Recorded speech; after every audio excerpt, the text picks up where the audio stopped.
오늘 하나님께서 우리에게 주시는 말씀 함께 보도록 하겠습니다. 하나님께서 오늘 우리에게 주시는 말씀 신약성경 누가복음 12장 16절부터 21절까지 말씀입니다. 신약성경 누가복음입니다. 누가복음 12장 16절부터 21절까지 말씀. 누가복음 12장 16절로 21절 말씀 우리 한 목소리로 함께 읽도록 하겠습니다. 또 비유로 그들에게 말하여 이르시되 한 부자가 그 밭에 소출이 풍성하매 심중에 생각하여 이르되 내가 곡식 쌓아둘 곳이 없으니 어찌할까 하고 또 이르되 내가 이렇게 하리라 내 곡간을 헐고 더 크게 짓고 내 모든 곡식과 물건을 거기 쌓아두리라. 또 내가 내 영혼에게 이르되 영혼아 여러 해 쓸 물건을 많이 쌓아두었으니 평안히 쉬고 먹고 마시고 즐거워하자 하리라 하되 하나님은 이르시되 어리석은 자여 오늘 밤에 내 영혼을 도로 찾으리니 그러면 내 준비한 것이 누구의 것이 되겠느냐 하셨으니 자기를 위하여 재물을 쌓아두고 하나님께 대하여 부여하지 못한 자가 이와 같으니라. 아멘. 방금 읽으신 말씀 가지고 담임 목사님 나오셔서 어리석은 것을 잘 분별해라 라는 제목으로 말씀 전해주시겠습니다. 할렐루야. 하나님의 은혜가 우리 모두에게 함께하기를 바랍니다. 여러분 다 잘 지내셨죠? 저도 여러분이 기도해 주셔서 은혜 가운데 모든 일정을 잘 마치고 이렇게 귀국을 하게 되었습니다.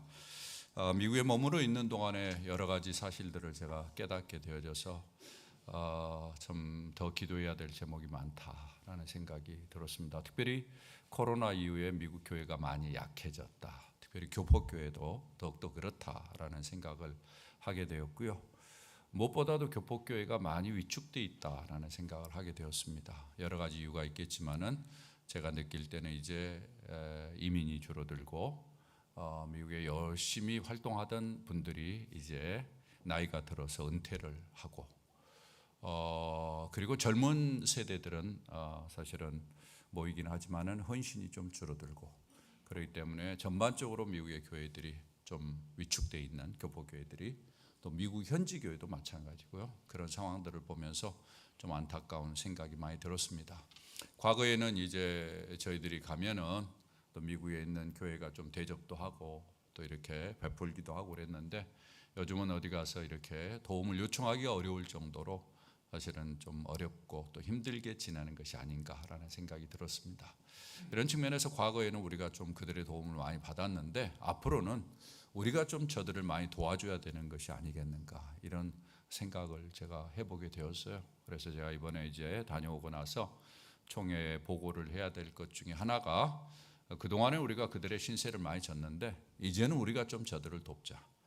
그래서 하나님의 교회가 곳곳에서 또 든든히 세워져 가도록 그렇게 노력했으면 좋겠다. 이런 이제 마음을 갖고 이렇게 오게 되었습니다. 하나님께서 참 어려운 여건과 상황 속에서도 우리 교회를 축복해 주시고 우리 성도들에게 은혜를 베풀어 주셔서 다 편안하게 또 이끌어 주신 거 대단히 감사하고 고맙게 생각합니다. 여러분 기도해 주셔서 또 제가 없는 동안에 여러분들이 제가 부탁드린 것처럼 좋은 교회는 목사가 없을 때 다 평안한 교회, 이런 교회가 좋은 교회거든요. 우리 교회는 그런 면에 참 좋은 교회인 것 같아요. 사실은 그동안 20년의 역사 속에서 하나님께서 그런 면에서 참 은혜를 많이 주셨고 여러분들이 특별히 목사가 없을 때 더 많이 기도하신 것이 아니겠는가 이런 생각을 해보게 됩니다. 대단히 감사하게 생각합니다. 우리 주일학교회들이 또 좋은 소식을 전해왔습니다. 우리 주일학교회들이 그 어와나 어제 경기를 했는데 많은 분들이 가셔서 수고해 주셔서 대단히 감사했어요. 보이지 않는 우리 아빠도 그곳에 오셔서 같이 참여했다라는 사진을 우리 집사님이 저에게 보내주셨는데 얼마나 멋있는지 모릅니다. 너무너무 감사했고요. 우리 학생들이 거기에서 그 여러 가지 상을 받았는데 상 중에 제일 멋있는 상이 페어플레이 상. 거기에도 약간의 봐주는 게 좀 있었나 봐요. 아니 다른 팀을.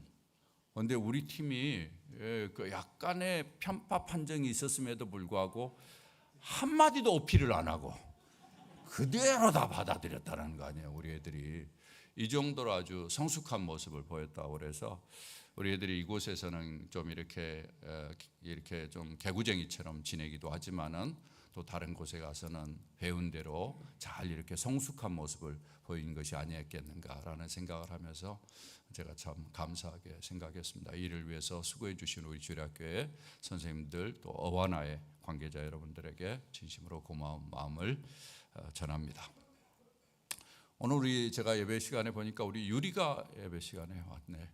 담비 미안해. 아이고 미안해. 담비 유리하고 담비하고 내가 헷갈려가지고 우리 담비 잠깐 좀 일어서실래? 네, 우리 담비 격려의 박수를 좀 해주시면 좋겠습니다. 네, 감사합니다. 우리 담비 영국에서 공부하고 있는데 이렇게 기쁨으로 또 같이 볼 수 있어서 너무 감사합니다. 우리 은상이는 여러분 환영했죠? 아니에요, 전혀. 인사했는데도 누가 했는지도 잘 모르는 우리 은상이도 공부를 잘 마치고 와서 얼마나 감사한지 모릅니다. 우리 교회 안에서 자라나는 귀한 우리 자녀들이 계속 나이가 들어가고 성숙해 가면서 하나님 나라에 임하지 귀한 인물들로 자랐으면 좋겠다라는 생각이 듭니다. 제가 미국에 머물러 있는 동안에 2번의 편지를 보냈는데 혹시 기억나세요? 2사람이 언급이 됐죠. 2 아이들, 소영이하고 그 다음에 윤하, 제가 언급을 했는데 곳곳에서 다들 잘하고 있어서 얼마나 감사한지 모릅니다. 여러분 우리 자녀들을 위해서 계속해서 기도하고 절대 애들이 좀 이렇게 내가 기대하는 것처럼 아니다라고 생각하고 좌절하고 낙심하지 말고 꾸준히 기도하세요. 왜 아멘들 안 해? 아멘. 꾸준히 기도하세요. 뭐 그거 됐다 해가지고 이제 기도하도 안 하고 뭐 이런 그냥 그러면 안 돼. 꾸준히 기도하세요. 부여 안고 씨름해야지 하나님 앞에서. 제가 오늘 여러분과 함께 나눌 말씀은 그 예수님과 함께 걷는 발걸음, 쭉 예수님의 그 발자취를 우리가 쭉 살펴가는데 어리석은 것을 잘 분별해라 라는 그러한 주제 말씀을 가지고 좀 말씀을 나누려고 합니다. 제가 여러분에게 틈만 나면은 그런 이야기를 했어요. 인생을 사는 동안에 실수만 안 해도 어느 정도 인생을 성공적으로 살 수 있다. 기억나십니까? 실수를 줄여라. 실수를 줄여라. 제발 인생을 살면서 실수를 줄여라. 제가 보니까 저도 이제 인생을 살 만큼 살다 보니까 실수만 안 해도 크게 어렵지 않게 살 수 있는 것이 하나님이 우리에게 주신 은혜가 아닌가 이런 생각을 합니다. 실수를 안 한다라는 것은 다른 말로 바꿔 이야기한다면은 기준이 명료하다라는 이야기입니다.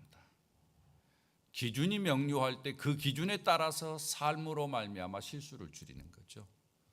실수가 일어나는 이유 중에 하나는 기준이 명확하지 않아서 기준이 무너지는 거죠. 그것이 실수예요. 여러분이 인생을 살면서 한 번쯤은 내가 실수를 해서 참 내 인생이 좀 더 좋아질 수 있었을 터인데 그것들 때문에 내 인생이 고통하고 힘들고 어려웠구나. 이 정도의 아마 후회를 해본 적이 없지 않아 있으리라고 생각합니다. 저도 마찬가지고요. 모두 다 우리들에게는 그런 것들이 있는데 그 이유를 가만히 살펴보면 우리가 가지고 있는 기준이 현찮거나 아니면 기준이 무너졌을 때 우리가 일반적으로 가지고 있는 보편적으로 예수 믿기 전의 기준은 어렸을 때 가정에서 지내면서 또 생활하면서 이쪽 저쪽 얘들한테 친구들한테 들은 뭐 이런저런 것을 가지고 우리가 기준을 갖습니다. 그런데 그 기준을 보면 상당히 기준이 차원이 낮죠. 기운이 어떠면 기준이 저급하기도 하고 낮아요. 그러다 보니까 그 기준이 내게 영향을 끼쳐서 나도 모르는 사이에 그 수준에서 행동을 하게 돼요. 그때는 실수가 아닌 줄 알았는데 나중에 봤더니 그게 실수가 되기도 하죠. 그러나 우리가 예수를 믿고 난 다음에는 사실은 기준이 확 달라지죠. 예수 믿고 여러분이 하나님의 말씀을 배우면서 계속해서 느끼는 것은 뭔가 하면 우리의 기준이 점점 더 높아지는 거예요. 여러분이 하나님의 말씀을 들으면 들을수록 점점 기준이 높아지고 그 기준을 지켜나가면 내 삶이 달라지는구나. 그걸 아마 체험할 수 있으리라고 저는 믿습니다. 여러분 다 그럴 거예요. 한 번쯤은 다 경험하셨을 거예요. 여러분도 모르는 사이에 하나님의 말씀을 계속 따라 살다 보면은 나도 모르게 내 자신이 썩 괜찮은 사람이 됐네? 이렇게 느끼는 거예요. 여러분 그렇게 느끼십니까? 왜 자신이 없어요? 여러분이 여러분 생각하는 것보다서 괜찮은 사람이 되지 않았습니까? 예. 이렇게 자신감이 없으면 안 되는데 저는 제가 생각하는 것보다 썩 괜찮은 사람이 된 것 같아요. 예. 많이 그렇게 됐어요. 여러분 저를 교만하다고 생각할지 모르겠는데 제가 하나님의 말씀을 지켜 살아가면서 그런 모습으로 내 자신이 바뀌어가는 것을 보면서 참 감사하다. 네. 제가 성숙해가는 모습들, 특별히 많은 사람들과의 관계 속에서 참 성숙한 모습과 행동들, 말과 언어 이런 것들을 보면서 야, 참 하나님께서 내 생각 속에 썩 괜찮은 마음과 태도와 자세를 주셨구나 이런 생각을 하게 됩니다. 그것이 전부 다 어떤 면에서는 하나님의 말씀의 기준에 의해서 내가 변하는 거죠. 사람에게는 여러 가지 기준이 있겠지만 우리가 일반적으로는 두 가지 기준을 성경에서 이야기합니다. 로마서 8장에 보면은 제가 수요일 날 제일 처음에 로마서 8장 성경의 보석이라고 이야기하는 로마서 8장 제자 훈련하고 사역 훈련할 때 리더십 훈련할 때 다 암송하는 로마서 8장 그 로마서 8장이 성경의 보석이고 보석의 가장 빛나는 부분이라고 이야기를 하는데 거기에 보면은 이런 말씀이 있습니다. 로마서 8장 2절을 여러분 한번 보십시오. 거기에 어떤 말씀이 있는가 하면은 이는 그리스도 예수 안에 있는 예수 안에 있는 하나의 요소를 이야기를 해주고 있어요. 그게 뭐라고 이야기합니까? 생명의 성령의 법이라고 이야기해요. 그 다음에 또 언급되는 것이 있어요. 뭡니까? 죄와 사망의 법이라는 거예요. 여기에 법이라는 말을 우리가 다른 말로 좀 바꿔 이야기하면은 그것이 하나의 우리를 움직이는 시스템이다라고 생각을 하면 돼요. 그러니까 사람의 내면에는 죄와 사망으로 가득 찬, 죄로 가득 찬 시스템, 프로그램이 여러분 기계를 움직이려면 소프트웨어가 필요하잖아요. 그 소프트웨어가 하나의 법이죠. 룰이죠. 그에 따라서 기계가 움직이는 거예요. 사람도 마찬가지예요. 우리 안에 예수 믿기 전에는 우리에게 어떤 기준이 있었는가 하면은 죄와 사망의 기준이 있었어요. 욕망과 욕심에 따라서 자기의 욕구에 따라서 움직이는 그런 기준들이 있었어요. 그런 법이 우리를 다스렸어요. 우리를 지배했어요. 그런데 예수를 믿고 난 다음에는 생명의 성령의 법이 우리를 살리는 법, 우리에게 생명을 가져다 주는 프로그램이 우리 안에 들어왔다라는 사실을 이야기를 해주고 있어요. 그래서 사실 예수를 믿게 되면 생명의 성령의 법이 성령이 우리 안에 계시면서 가르쳐주는 하나님의 말씀에 따라서 나를 지배하고 나를 다스리기 때문에 죄와 사망의 법이 점점 더 물러가죠. 그래서 내가 바뀌고 변화되기 시작해요. 생명의 성령의 법이 내 안에 들어왔다는 이야기는 새로운 기준이 들어왔다는 이야기예요.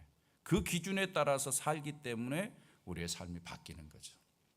그런데 우리가 예수를 믿음에도 불구하고 인생을 살면서 이 두 가지의 기준이 약간 섞여 있음으로 말미암아 고통을 겪는 때가 많이 있어요. 늘 생명의 성령의 법이 나를 인도하면 좋은데 죄와 사망의 법이 나를 괴롭게 만드는 경우들이 많이 있는 거죠. 예수님이 오늘 그 부분을 우리에게 이제 이야기를 하면서 하나의 비유를 들어서 설명을 하고 있습니다. 그러면서 우리가 궁극적으로 힘쓰고 애써야 될 것이 무엇인가를 우리에게 보여주고 있습니다. 여러분 우선 성경을 한번 볼 수 있기를 부탁을 드립니다. 성경의 내용을 우선 정리를 좀 해보면은 16절에 예수님이 비유로 말씀하셨다라고 이야기합니다. 비유는 우리로 하여금 어떤 개념을 쉽게 이해하도록 하기 위해서 주님이 사용하는 방법이죠. 한 부자가 있었어요. 근데 그 밭에 소출이 풍성했습니다. 부자인데 그해 농사가 또 잘 된 거예요.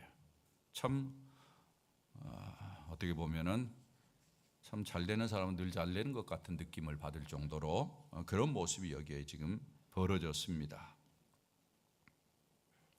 그러자 이 사람이 고민을 해요. 심중에 내가 곡식을 쌓아둘 것이 없다. 너무 농사가 잘 됐는데 쌓아둘 것이 없다. 어찌했으면 좋겠는가. 그러면서 그가 내린 결론이 이것입니다. 18절에 내가 이렇게 하리라. 내 곡간을 헐고 더 크게 짓고 내 모든 곡식과 물건을 거기 쌓아두리라. 여러분 어떤 단어가 여러분에게 가까이 와닿습니까? 이 사람은 곳간을 확장하는 데 관심이 있습니다.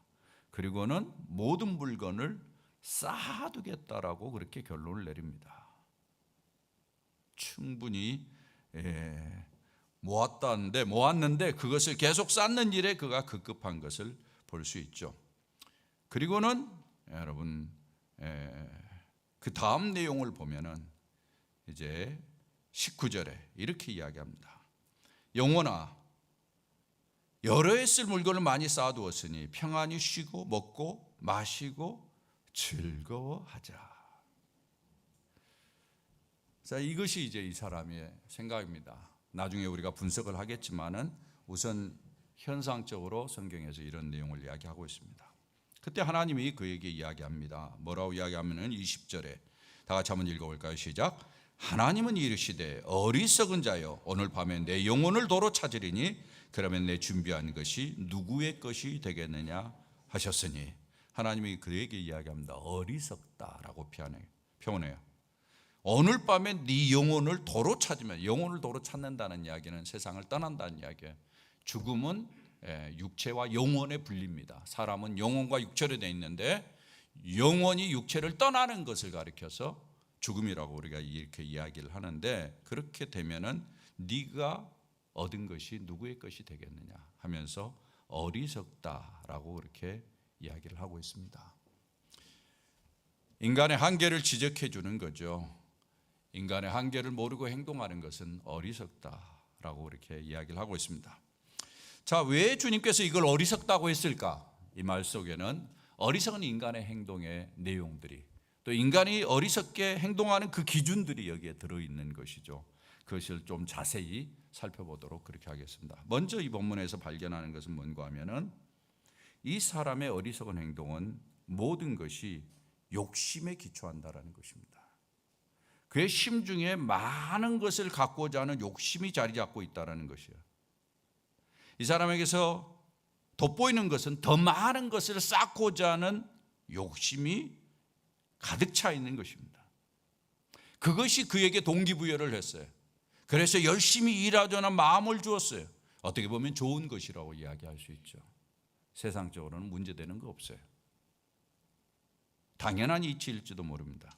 그런데 여기에 위험한 요소가 하나 있었습니다. 그게 뭔가 하면은 다 자기를 위한 것이라는 거예요. 17절 이하를 보면은 반복되는 단어가 하나 있습니다. 그게 뭔가 하면은 내가라는 것이에요. 심중에 생각하여 이르되 내가 곡식에 쌓아둘 곳이 없으니, 그 다음에 18절에 내가 이렇게 하리라, 내 곡간을 헐고 더 크게 짓고, 그 다음에 보면은 내 모든 곡식과 물건을, 자기가 강조되고 있어요. 19절에 보면은 내가 내 영혼에게 이르되, 내가라는 것이 아주 강조되고 반복되는 것을 볼 수 있습니다. 여러분 어떻게 느껴지세요? 결국은 이 사람은 모두 다 자기 중심이고 자기를 즐겁게 하는데 집중하는 그러한 생각을 가지고 있다는 것을 우리가 알 수 있습니다.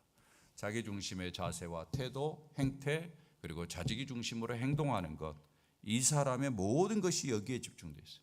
이걸 가리켜서 하나님은 어리석음이라고 이야기를 합니다. 그 다음에 이 부자를 보면은 모으고 쌓아두려고 하는 일에만 집중한다라는 것입니다. 부자의 문제는 어디에 있었는 거 아니에요? 관심이 쌓아두고자 하는 것에 있다라는 것입니다. 여러분 봤을 때 뭐 쌓아두는 것 자연스러운 거 아니냐, 자기가 벌었으니까 그렇게 생각할 수 있어요. 예. 허비할 수 없잖아요. 뭐 많이 있다고 그래서 함부로 마음대로 쓸 수 있는 거 아니잖아요.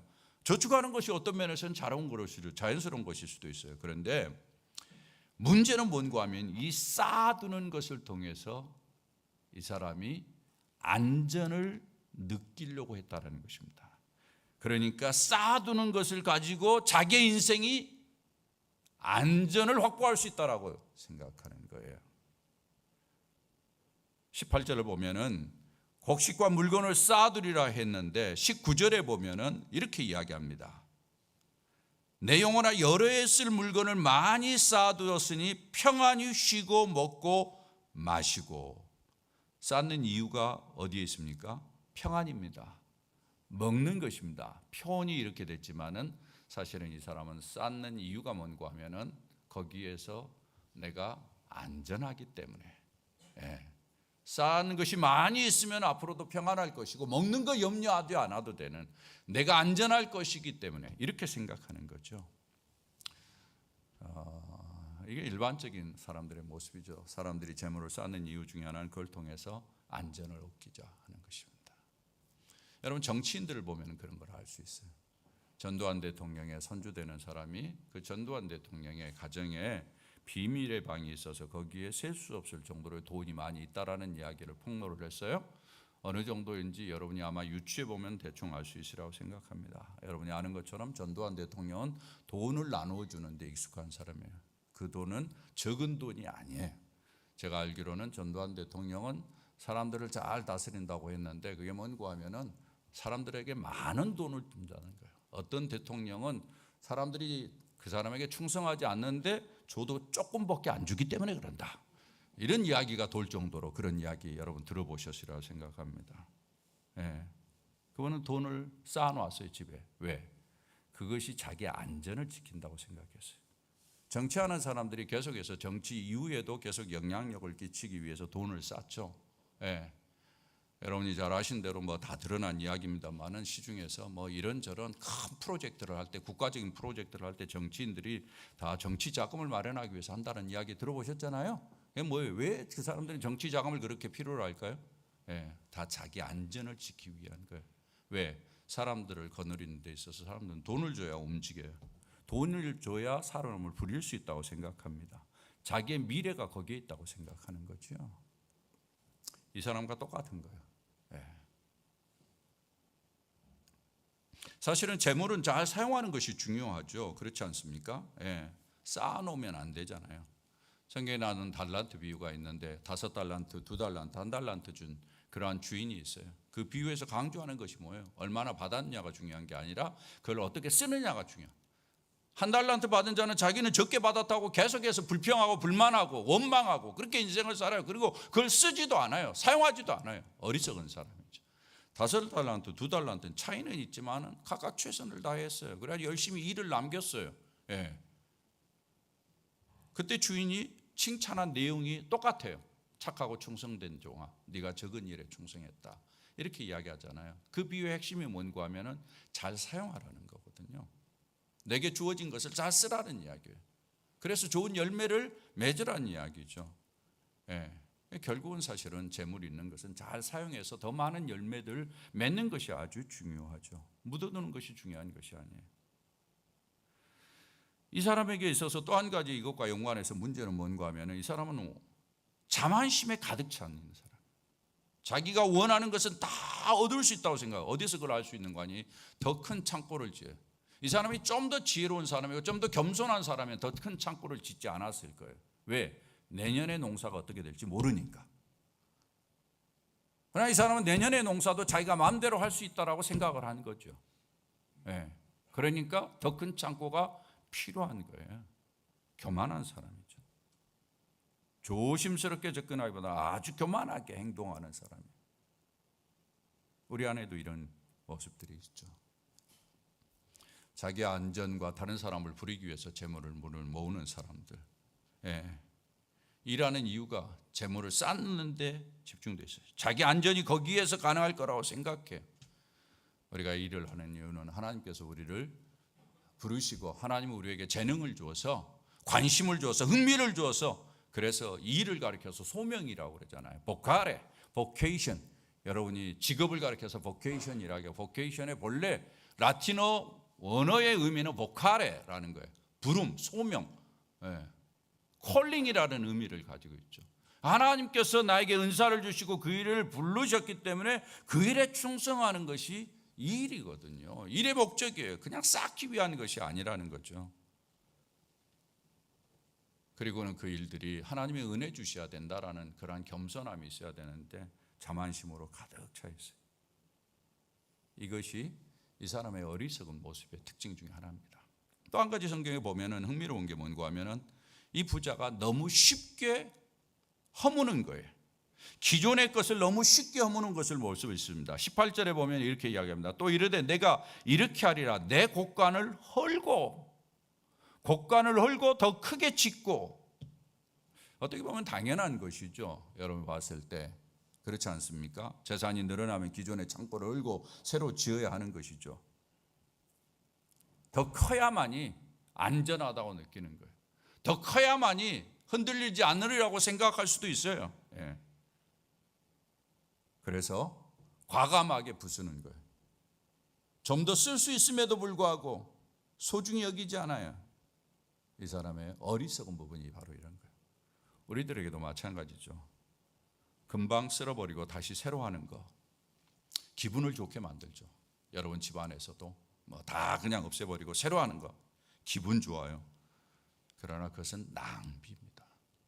저는 우리나라가 발전되는 1980년대, 90년대, 2000년대를 보면서 사실은 우리나라가 너무 빨리 속된 말로 샴페인을 터뜨렸다 이런 생각을 합니다. 그 대표적인 게 아파트예요. 아파트. 저는 개인적으로 우리나라 아파트가 너무 빨리 고급화돼 버렸다라고 생각하는 사람입니다. 그 과정 속에서 쓸데없는 비용이 너무 많이 들었다. 정치하는 사람들이 정치를 잘못해서 어떤 면에서는 한 단계 더 거쳤어야 됨에도 불구하고 그것을 스킵함으로 말미암아 이런 일이 벌어졌는데 그들은 정치 작업을 말했는데 목적이 있었고 국민들은 낭비벽에 빠졌다. 저는 그렇게 생각을 합니다. 1970년대, 80년대 아파트를 여러분 아시리라고 생각합니다. 저도 어떤 면에서는 그런 아파트를 누리면서 살았으니까. 그런데 제가 강남에 있으면서 발견하는 것은 뭔가 하면 아주 빠른 시간에 이 아파트가 너무 고급화돼 버리는 거예요. 사용하는 재료가 전부 다 이태리 재료 다 바뀌기 시작하는 거예요. 제가 그걸 보면서 사실은 그때 당시에 한 20여 년 전부터 제가 염려를 했거든요. 이렇게 되면 안 되는데 우리는 한 번 더 좀 더 검소한 단계를 거쳤어야 돼요. 그러니까 그걸 안 되니까 너무 빨리 어떤 면에서는 빚이 늘어버렸는지도 모르죠. 그런 가운데서 지금도 뭐 아파트 재건축하려면 시멘트의 연한이 보통 100년 그렇게 이야기하는데 우리는 50년. 뭐 그 전에 벌써 여기 분당에 재건축 이야기가 나오잖아요. 분당이 몇 년 됐습니까? 30년 됐잖아요. 예. 근데 그 이야기가 나오는 거예요. 쓸어버리고 새 것. 예. 기분은 좋을지 모르지만은 자원을 낭비하는 것이죠. 여러분 유럽이나 또 미주에 가보시면은 그 집들을 얼마나 사람들이 꼼꼼하게 고쳐 쓰고 또 고쳐 쓰고 그러는지 보시리라고 생각합니다. 요즘 뉴욕에 재개발하는 그런 부분들이 있는데 그것은 공장지대를 재개발하는 것이지 실제로 이런 집들을 쓸어버리고 짓는 경우는 거의 쉽지 않습니다.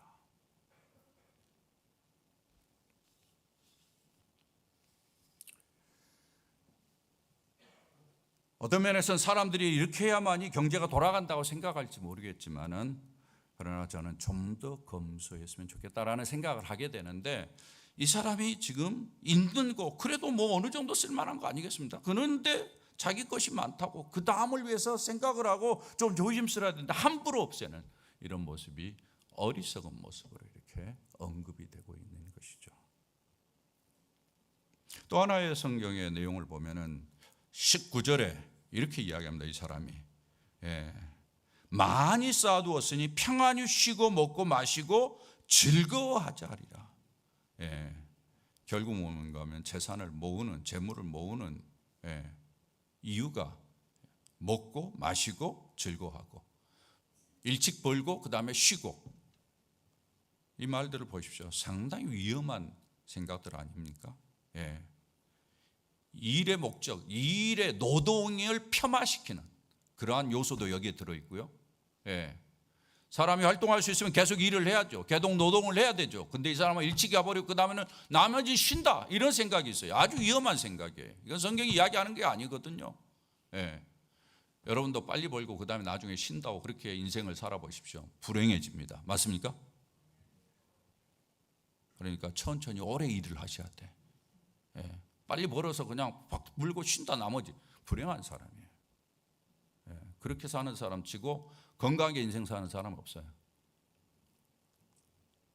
그리고 먹고 마시고 즐거워하자는 데 집중돼 있어요. 그런 사람들 많아요. 제가 보니까 좀 가졌다라는 사람들은 전부 다 그렇게 사는데 이 사람들은 인생의 목적을 모르고 나중에 방황합니다. 우리나라에 마약이 들어와서 마약이 그렇게 팽배하는 이유 중에 하나는 어려워서 캐세라 하면서 마약을 먹는 사람도 있지만은 여유 있는 사람이 너무 많이 가지고 있어서 어떻게 써야 될지, 인생의 목적이 뭔지 이런 것을 모르는 사람들이 그렇게 하는 거예요. 불행한 사람들이죠. 어리석은 것이죠. 이런 내용이 여기에 쫙 들어있어요. 여러분 한번 생각해 보십시오. 여러분 성경에 나타난 지금 어리석은 내용의 특징들을 한번 정리해 보면 뭐예요? 많은 것을 갖고자 하는 욕심으로 가득 찬 거. 이건 어리석은 거예요. 예. 그런 마음이 어리석은 모습. 쌓아두는 데만 욕망이 있는 그런 마음들, 그것을 통해서 자기 안전을 누리려고 하는 생각들, 어리석은 모습이죠. 일에 대한 소명이 없이 그렇게 살아가는 사람들 불행한다는 이야기예요. 자기가 원하면 어떤 것도 얻을 수 있다는 자만심으로 가득 찬 사람은 어리석은 모습이다. 너무 쉽게 무너뜨리고 전략하지 못하는 사람들, 인생의 목적을 알지도 못하고 먹고 마시는 일에 인생을 낭비하면서 재물을 쓰는 사람들, 이런 사람들이 그런 의식을 가지고 사는 것이 어리석다라고 이야기를 하고 있어요. 성경.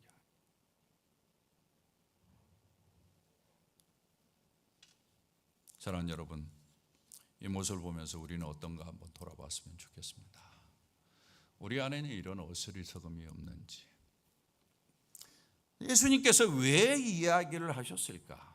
왜 이야기를 하셨을까? 인생을 살면서 계속해서 예수를 믿음에도 불구하고, 예수님을 따라다닌다고 함에도 불구하고, 물론 예수 안 믿는 사람들은 당연한 거지만 예수를 따라다닌다고 함에도 불구하고 이런 죄와 사망의 법에 그러한 영향력을 받아서 자기도 모르는 사이에 이런 어리석은에 붙잡혀 있는 사람들이 있을 수 있다는 거예요.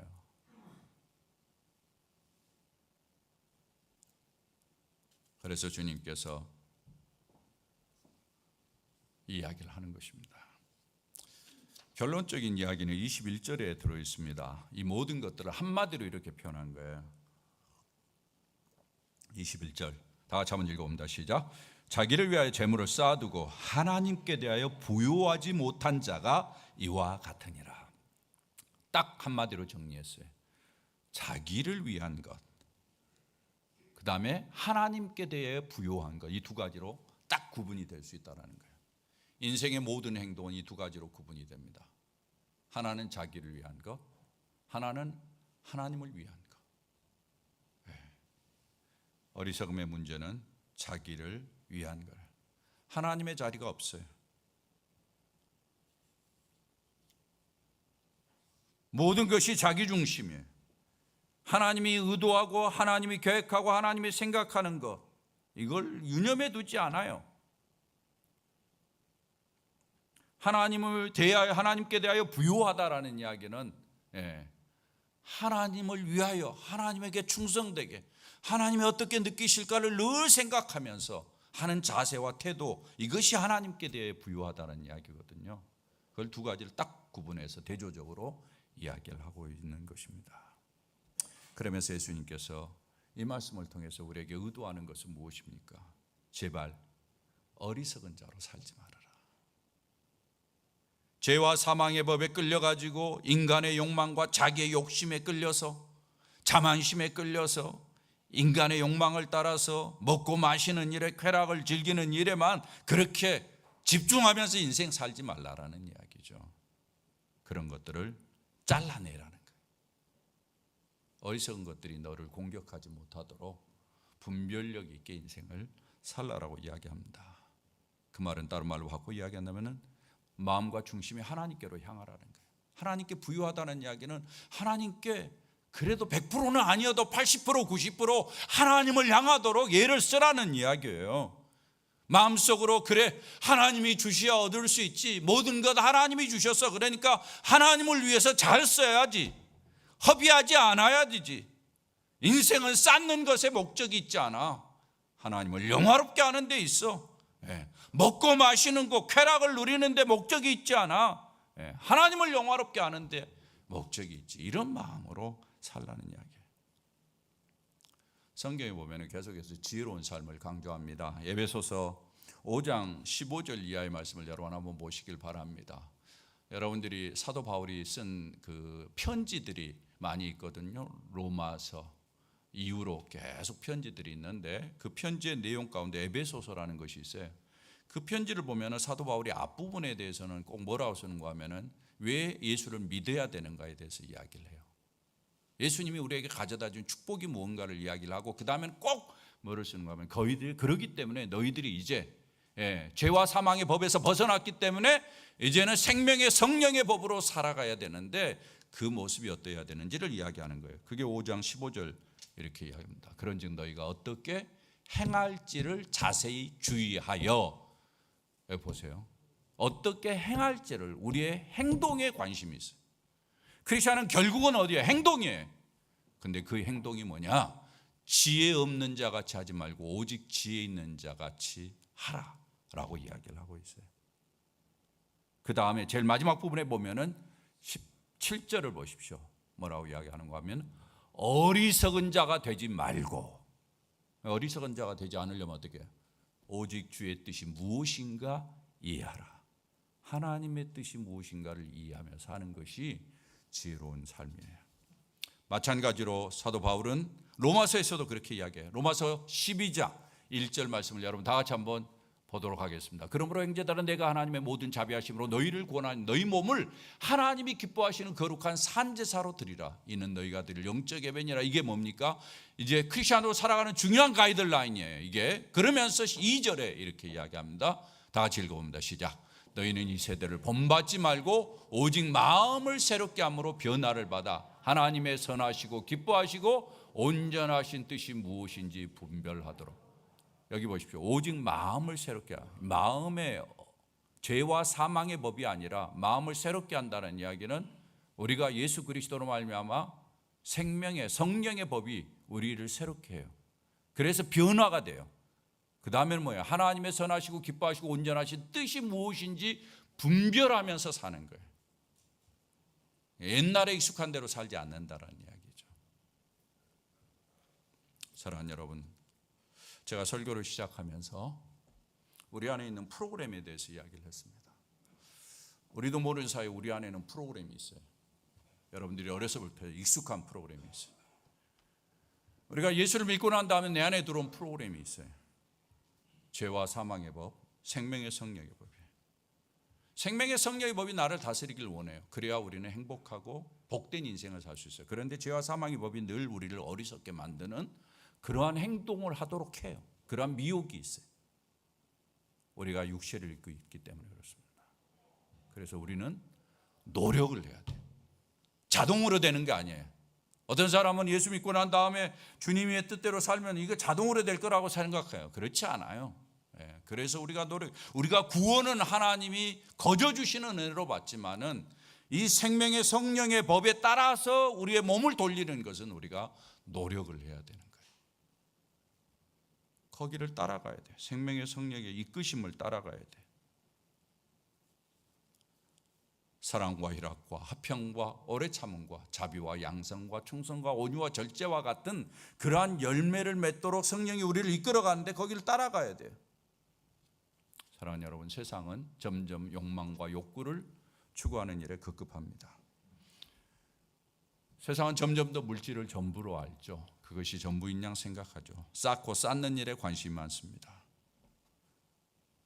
세상 사람들은 언제든지 자기가 원하면 다 얻을 수 있다라고 교만합니다. 그리고는 결국 쾌락과 즐거움을 추구하는 모습으로 인생을 살아갑니다. 우리도 모르는 사이에 이런 흐름 속에서 내 안에 있는 생명의 성령의 법이 프로그램이 약간 뒤틀리는 현상이 나타날 수 있어요. 이것을 조심하시라는 거예요. 예수님께서 오늘 그 이야기를 하고 있는 것입니다. 사랑하는 여러분, 여러분은 궁극적으로 어디를 향하고 있습니까? 내가 어디를 향하고 있느냐에 따라서 그것이 우리의 삶을 결정합니다. 오늘 성경이 이야기한 것처럼 어리석은 모습으로 계속해서 여러분이 향하고 있다면 멈추셔야 됩니다. 그걸 떨쳐버리셔야 됩니다. 지혜롭고 복된 삶을 향해서 움직이셔야 됩니다. 그래야 여러분의 삶이 좋아지는 거예요. 여전히 죄와 사망의 법에 끌려다니면서 내 삶이 좋아질 거라고 생각하는 것은 어리석은 모습이죠. 예수님이 오늘 우리 함께 우리를 옆에 이렇게 두고서 말씀하세요. 인생을 살면서 어렵게 사는 사람이 있단다. 예수 믿으면서도 그런 사람들이 있어. 너는 그렇게 살지 말아야 돼. 지혜롭게 살아라. 하나님에게 부유하게 살아. 너 자신에게 끌려서 욕망과 자만심과 과소비와 쾌락과 욕망에 매여서 그렇게 살지 마. 겸손하게 열심히 일하고 하나님을 늘 인식하고 모든 것이 하나님으로부터 왔다라는 것을 인정하고 겸손히 하나님 앞에 엎드리고 하나님께 잘하는 마음으로, 하나님께 좀 더 잘하고자 하는 마음으로 그렇게 인생을 살았으면 좋겠다. 우리 주님이 말씀하십니다. 이 음성을 듣는 여러분 될 수 있기를 주의 이름으로 부탁을 드립니다. 제가 이번에 미주에 있으면서 참 아름다운 모습을 하나 보았어요. 퀸즈 장례교회라고 미국의 뉴욕의 여러 이제 카운티 같은 게 있는데 그 브로라고 그러는데 이 퀸즈 에어리아에 플러싱이라는 도시가 있습니다. 거기에 한국 사람들이 주로 있었어요. 그런데 홍콩이 저렇게 어려움을 당하면서 홍콩 사람들이 밀려와 가지고 이 플러싱이 점점 중국 사람들로 가득 차게 되었습니다. 그래서 한국 사람들이 중국 사람들이 세를 올리기 때문에 그곳에 있을 수가 없어서 밀려서 가요. 그래가지고 롱아일랜드 쪽으로 베이사이드 지나서 롱아일랜드 쪽으로 점점 더 들어갑니다. 근데 이 플러싱에 옛날에 한국 사람들이 많을 때 큰 교회로 자리 잡은 교회가 퀸즈 장로교였어요. 근데 한인들이 없는 거예요. 그 대신에 중국 사람들이 많이 오는 겁니다. 그래서 그 교회가 중국인 예배와 러시아 예배, 그 다음에 영어 예배가 있었고 한인 예배가 있는데 한인이 점점 줄어드는 거죠. 그런 가운데 교회당이 있고 그리고는 주차장을 하려고 땅을 사놓은 것이 있었어요. 그런데 그 교회가 너무너무 엄청난 결정을 하나 했어요. 뭔가 하면은 그 주차장을 지으려고 하는 땅에 러시아와 중국 사람들을 위해서 한인들이 돈을 80억을 투자하고 그렇게 해서 건물을 하나 지었어요. 그리고는 그들에게 너희들이 여기서 예배드려라. 그리고는 예배당을 내놨어요. 여러분 한번 생각해 보십시오. 어떻게 한인들이 돈을 들여가지고 중국 사람들, 러시아 사람들에게 예배드리라고 할 수 있어요? 상상할 수 없겠죠. 저는 이 모습을 보면서 놀랍다. 참 이분들 귀하다. 이분들 돈을 어디에 쓸 줄 알고 어디에 헌신할 줄 아는구나. 민족에 매이지 아니하고 하나님의 나라를 생각하면서 혈연에 매이지 아니하고 하나님의 나라를 생각하면서 쓰는 거예요. 언젠가는 한인들이 그곳에 없을 수도 있어요. 중국 사람들로 가득 찰 거예요. 그러나 그들은 그런 것 저런 것 생각하지 않냐고. 그런 소수민족들이 와가지고 계속해서 이 건물들을 사용하면서 예수 믿고 하나님의 나라가 계속해서 확장되도록 마음을 쓰는 거예요. 너무 아름다운 모습 아닙니까 여러분? 좋잖아요. 여러분 안 그래요? 네, 우리가 그 정도의 넓은 마음을 가져야죠. 어떻게 그렇게 할 수 있었을까? 그 안에 생명의 성령의 법이 있어요. 그것이 그들을 다스렸기 때문에 그들이 그런 결정을 할 수 있었다고 저는 믿습니다. 우리도 그래야 된다고 저는 생각합니다. 자기 것을 주장하고 자기 것이 아닌 것에 대해서는 배려할 줄도 모르고 욕심으로 가득 차 있는 우리의 모습. 주님의 마음이 아니죠. 저는 우리 사랑하는 성도들이 이런 면에서 하나님의 마음을 가지고 참 아름답게 헌신해 주신 것에 대해서 아주 감사하게 생각합니다. 제가 없는 동안에 제가 참 광고했던 우리 교회 아름다운 전통 필요한 것이 있으면 우리 교회 교인들이 자발적으로 헌신하고 도네이션 해가지고 준비하는 거. 컴퓨터가 세대 사무실에 세대 방송실에 한 대가 부족하다고 그렇게 광고를 했는데 제가 없는 동안에 모든 것이 다 준비되고 더 풍성하게 그렇게 이루어졌다라는 사실을 제가 듣고는 얼마나 감사했는지 모릅니다. 우리 성도들이 너무너무 귀하다. 하나님이 주신 것을 가지고 이렇게 쓸 줄 아는구나. 이렇게 헌신할 줄 아는구나. 이렇게 이바지할 줄 아는구나. 제가 다른 건 몰라도 우리 성도들 보면서 너무너무 감사해요. 우리 성도들 주님을 위해서 헌신하고 헌금 드리는 모습이라든지 이런 것 보면은 인생을 살면서 어렵고 힘들 터인데 쓰고 싶은데 많이 쓸 터인데 그러지 않습니까? 그러나 하나님의 나라를 생각하고 하나님의 일을 생각하고 조금이라도 하나님에게 부여하려고 최선을 다하는 그러한 아름다운 모습을 보면서 참 감사하다. 하나님이 부족한 사람에게 긍휼을 베푸셔서 우리 성도들에게 이런 아름다운 성숙한 신앙으로 자라게 하셔서 참 지혜롭게 인생을 살도록 이끌어 주시는구나, 이런 생각을 하면서 제가 참 감사해졌습니다. 할렐루야. 우리 앞으로 이렇게 사십시다. 사랑하는 우리 모든 식구들, 오늘 성경 이야기한 것처럼 자기를 위하여가 아니라 하나님을 위하여 하나님께 부여한 자로 인생을 사는 축복이 여러분 가운데 계속해서 넘치기를 주의 이름으로 축원합니다. 아버지 감사